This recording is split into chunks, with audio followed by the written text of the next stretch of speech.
en París. ¿Y sabe cuántos guerrilleros han salido en estos 11 años de las cárceles colombianas? Por tecnicismos jurídicos, ¿sí? Porque se venció el término, porque simplemente los cogieron mal, o simplemente porque eran falsos positivos, que también ha pasado. Bueno, centenares. ¿Y los nuestros qué? Nada. Yo oí una vez a un ministro decir: no podemos cambiar buenos por malos. Es una frase que suena bonita, pero ¿qué significa eso? Que los buenos, entre comillas, entonces que se pudran allá. Pero esa es la prioridad. Lo que he venido haciendo, lo que he podido hacer, es contar mi experiencia en distintas entidades, especialmente hacia la juventud, para que se cree esa conciencia de que la vida y la libertad son lo primero. La mayoría de preguntas que le han hecho es referente al acuerdo humanitario, referente al después. Yo le quiero hacer una pregunta sobre el momento.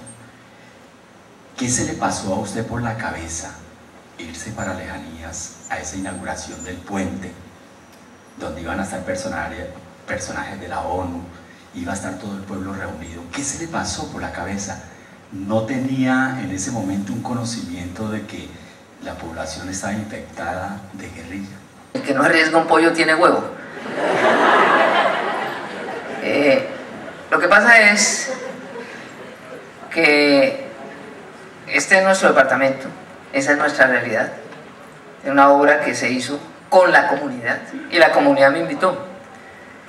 Si yo creyera que no podía salir de mi casa, pues no estuviera en política.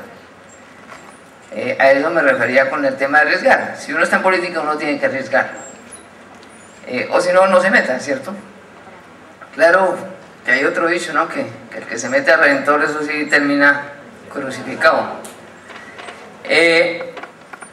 Yo creo, sinceramente, que hay allí una circunstancia muy desafortunada para nosotros los colombianos, y es cómo vemos las cosas a veces. Y no lo digo por usted. Encuentran a alguien y muchas veces el primer pensamiento es: ¿quién sabe en qué andaría metido? ¿Quién sabe qué debía? No es: uy, pobre familia, pobre él, no. El primer pensamiento: por algo lo cogieron. Eso no puede ser así. Y cuando matan a alguien incluso también se dice eso. Mínimo torcido, mínimo andaba por ahí.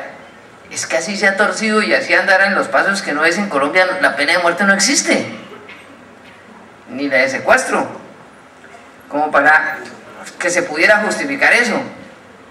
Entonces, ahí, desde ese primer momento, nos hace falta una reacción como más positiva. Fíjense ustedes de un detalle curioso. La marcha más grande que se haya hecho en Colombia se hizo el 4 de febrero del año pasado. Y fue una marcha contra el secuestro y contra las FARC. Pero ¿saben ustedes cuándo se hizo? Después de que hubo unas liberaciones. Se hizo no cuando nos cogieron, sino cuando soltaron a Clara, a Consuelo. Bueno, reapareció Emmanuel. Es curioso, ¿no? Pero son detalles que hacen parte de lo que yo llamo el mundo al revés. Pero así pasó. Claro, pero miren lo que pasó.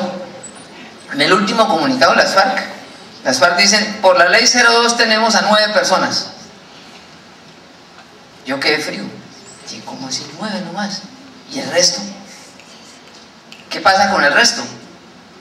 Y el propio gobierno sale y dice: no, no son 9, son 125. ¿Y los 4.000 y los 3.000?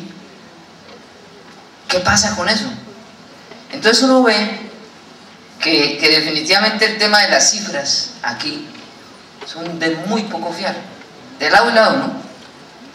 Y hoy no podría saberse cuál es el número real.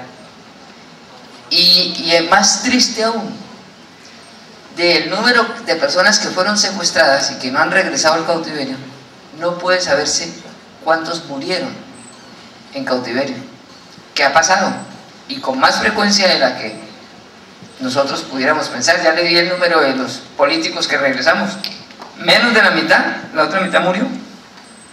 Lo mismo desafortunadamente pasa con el tema del secuestro económico, ¿sí? A mí me secuestran el 15 de julio y el 25, 11 días después, me llevan a un sitio donde están 28 militares y policías. Generalmente se cae en el abuso de las circunstancias y no es así.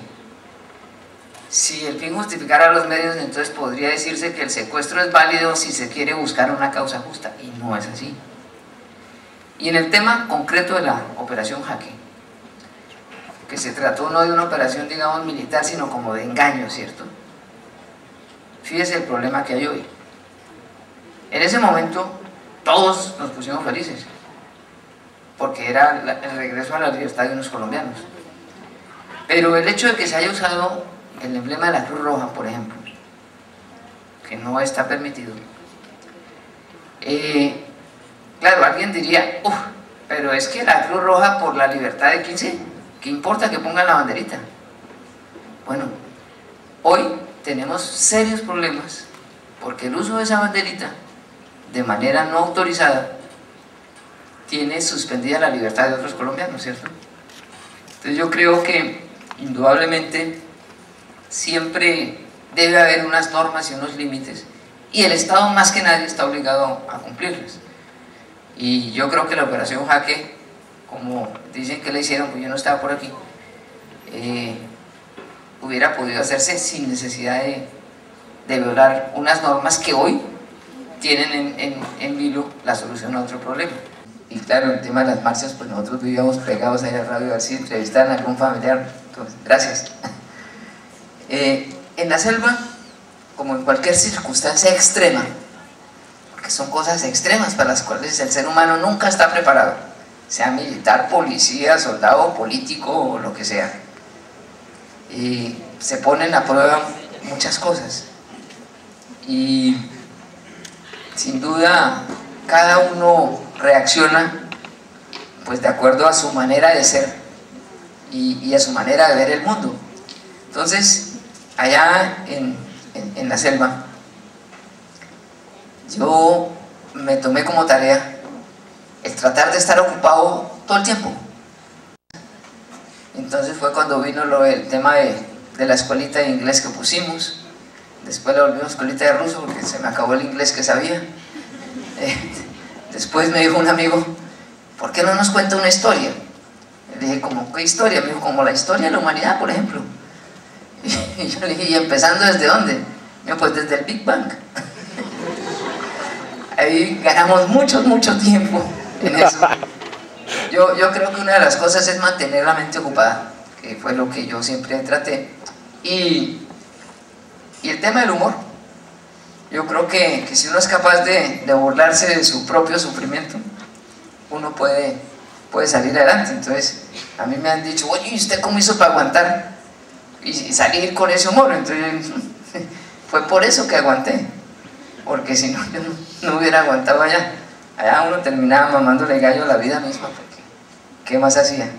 Salió pues mencionado en el libro de los gringos, y él era casado. Y entonces le dije yo, oiga, ¿y usted qué le pasó? ¿Que se comportó así? No, hombre, Alan, yo creí que yo no salía de allá. Yo estaba convencido de que lo que yo hiciera allá se quedaba, porque yo que iba a pensar de que yo iba a salir. Entonces cuando me dijeron, se va para la casa, yo no hice así, yo hice fue así. Eso para contarle que todo depende cómo vea uno la vida, así uno reacciona. Yo sí salí así.